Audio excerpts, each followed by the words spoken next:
तो वो उनको सही तरीके से सही मूल्य पे उचित दरों में मिल जाए तो किसान अपनी पूरी मेहनत लगा करके सब काम कर सकता है। कर्ज के जाल में जिस तरीके से फंसाया जाता है, बैंकों में जिस तरीके की बातें होती हैं, उससे सरकार कोई बहुत खुश नहीं है। थोड़ी बहुत रियायत उसको तत्समय मिल जाती है कि उसको एक मुश्त पैसा मिल गया, लेकिन जो रिटर्न करना है तो जो कर्ज लेता है वो भी उसी खेती में चला जाता है। खेती आज बराबर लोग कह रहे हैं कि कुछ बड़े किसान जो जैसे पंजाब में और हरियाणा में जो बड़े हैं उनकी आप बात छोड़ दीजिए, बाकी खेती किसी के लिए लाभ की स्थिति नहीं है। खेती लाभकारी नहीं रह गई, जबकि सारी अर्थव्यवस्था और हमारा पूरा ढांचा भारत का कृषि पर आधारित है आज भी। और अब ये जो लोग कहते हैं यहाँ पे बैठ के, बहुत बड़े बड़े अर्थशास्त्री, हम तो बहुत छोटे ज्ञानी व्यक्ति हैं, भारत की अर्थव्यवस्था डूबने से केवल इसलिए बची हुई है कि वो टोटल 60% 70% कृषि पर आधारित है। इसलिए कितने भी बड़े झंझावात पिछले समय में आए, लेकिन उस कृषि की व्यवस्था ने हमको हमेशा सुधार लिया। अगर वो औद्योगिक उस पर डली होती तो वही हाल होता जो बहुत सारे राष्ट्रों का हुआ। इसलिए सरकार को चाहिए कि जो किसान की खेती के लिए जो सुविधाएं हैं, उचित मूल्य देने की बात है, इन सब चीजों पे ध्यान देना चाहिए, बजाय कि उसको कर्ज देने की सीमा बढ़ा दीजिए, फिर ये कर दीजिए, फिर छूट दीजिए, कुछ छूट दें कुछ ना दें। कुछ तो कहेंगे छूट तो हम ब्याज में ही देते थे। तो अलग अलग राज्य सरकारें अलग अलग तरीके से उसका इम्प्लीमेंटेशन करती हैं, तो उससे किसान को कोई फायदा नहीं होता है। सुविधाएं बढ़ाएं तो किसान के बारे में तो सरकार की नीति ही बेढंगी है। अब वो सब सारा सब ओपन करना चाहती है, ओपन बात है। निगम सर, आप मान लीजिए अमेरिका की पॉलिसी अलग है।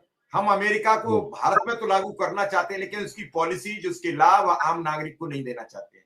हम ये चाहते हैं कि हम विश्व की सारी टेक्नोलॉजी लाके देश में पलट दें, लेकिन जो लाभ है वहां के नागरिक को लाभ है।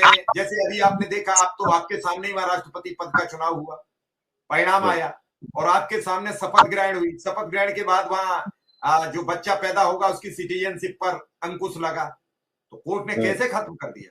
हमारे नहीं होता, हमारे नहीं कोई बोल पाता। और जिस तरीके से चर्च में उन्होंने, फादर ने जो बोली, महिला थी जो उस चर्च की मुखिया थी, उन्होंने कितने उन्हें ताकीद दे दी। हमारे यहाँ किसी धर्मगुरु में ताकत नहीं है। हमारे यहाँ धर्मगुरु नहलवाते हैं हमारे मंत्रियों को, उन्हें उनका जलाभिषेक करते हैं और देश उसका खामियाजा भुगतता है। ये विपरीत परीक्षा थी। हम संतों के चरण धोते हैं और संतों ने नेताओं के धो दिए। पहली बार हुआ है ये, और देख लीजिए क्या हुआ है, देख लीजिए क्या हुआ है। देखिए ऐसा है ना कि अमेरिका से या पश्चिमी देशों से हर चीज की तुलना होती है। बहुत सारी नीतियां अच्छी हैं, उनका अनुसरण तो अच्छी बात है, लेकिन मैंने आपको पहले भी शो में कहा था कि मैं तो दोनों तरफ की देख रहा हूँ। जो मेन अभी संविदा कर्मियों का ही है, जो उसका पूरा इम्प्लीमेंटेशन नहीं होता है। और भारत देश के अनुसार जो जनसंख्या है, जो वहां की स्थिति है, जो आर्थिक स्थिति है, उसके अनुसार, उसके अनुपात में उसको तुलना और सुधार किया जाना चाहिए। सीधे सीधे अमेरिका की या पश्चिमी देशों की नीतियां भारत में लागू नहीं कर सकते। उनका सारा परिवेश अलग है, उनकी सारी स्थितियां अलग हैं।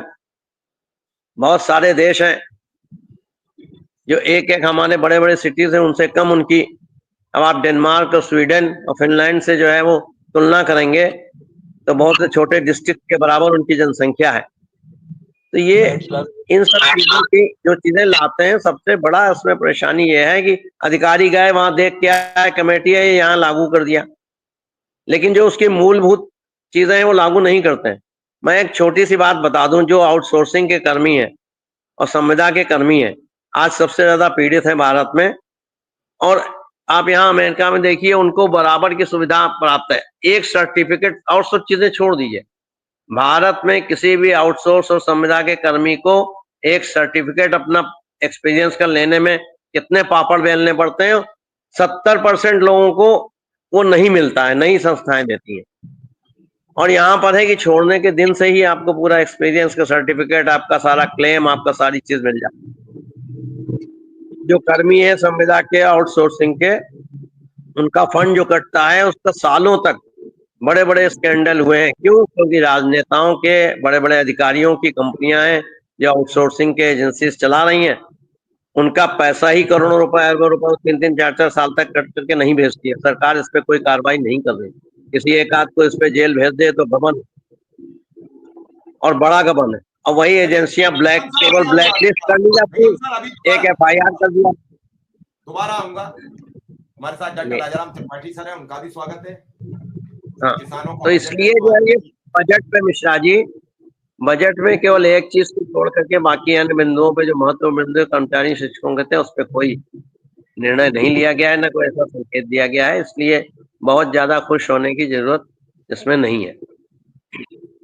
चलिए हम डॉक्टर त्रिपाठी जी के पास पहुंचेंगे। त्रिपाठी सर, कैसे देख रहे हैं इस बजट को?